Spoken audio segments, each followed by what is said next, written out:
Hello friends, स्वागत है आपका मेरे यूट्यूब चैनल मैडनेस लॉरिड पर।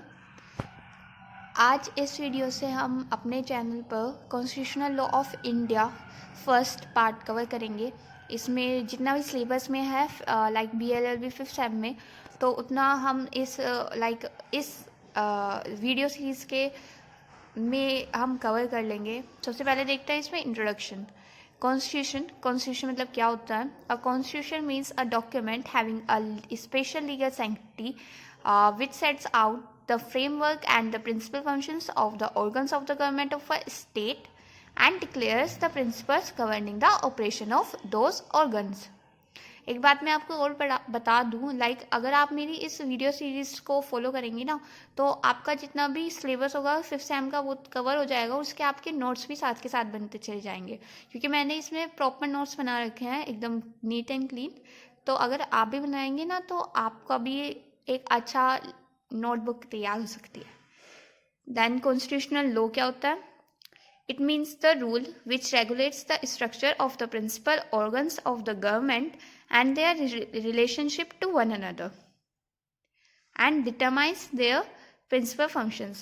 The rule consists both of legal rules in the strict sense and of usages commonly called conventions, which without being enacted are accepted as binding by all who are concerned in the government.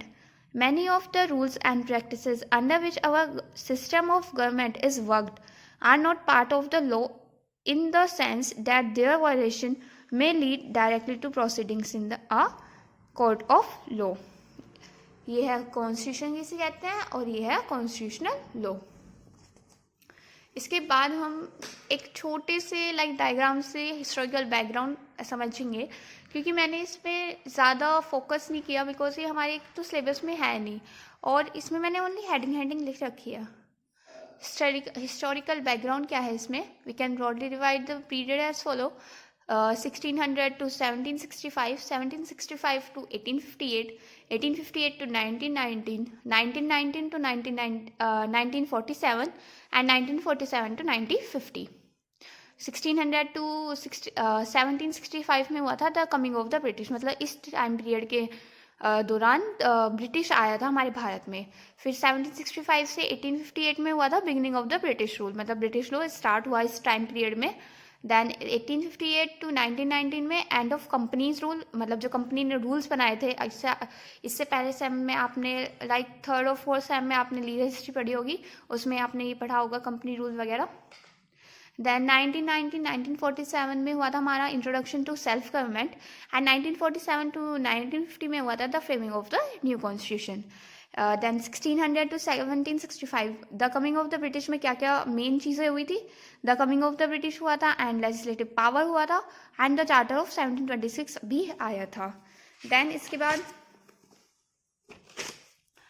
1765 से 1858 beginning of the British rule में क्या क्या हुआ था? Regulating act of 1773 आया था, the act of settlement 1781, the Pitt's India act 1784, the charter act of 1813, the charter act 1833, and the charter act 1853। Then 1858 से 1919 end of companies rule के दौरान क्या क्या हुआ? The government of India act आया 1858, then Indian Council Act of 1861, legislative power, the Indian Councils Act 1892, Monument of Reforms, the Indian Council Act of 1909. Then 1919-1947 के बीच में क्या क्या हुआ? Introduction of self government. इसमें क्या क्या आया था? Montagu and Chelmsford report, the government of India act 1919, shortcoming of the act of 1919, Simon commission, the government of India act 1935, the federal code, the Cripps mission, the cabinet mission 1946, the Indian independence act 1947, और फिर 1947 से 1950 में the framing of the new constitution हुआ था। आज की video में इतना ही। आज हमने क्या पढ़ा? एक तो हमने पढ़ा कॉन्स्टिट्यूशन किसे कहते हैं, कॉन्स्टिट्यूशनल लॉ किसे कहते हैं, एंड ब्रिटिश हिस्टोरिकल बैकग्राउंड क्या है हमारे कॉन्स्टिट्यूशन का। इससे नेक्स्ट वीडियो में हम पढ़ेंगे nature of the Indian constitution. तो अगर आपको मेरे चैनल पे वीडियो पसंद आई हो तो उसके लिए मेरे चैनल को सब्सक्राइब ज़रूर कीजिएगा, अपने फ्रेंड्स के साथ भी शेयर कीजिएगा।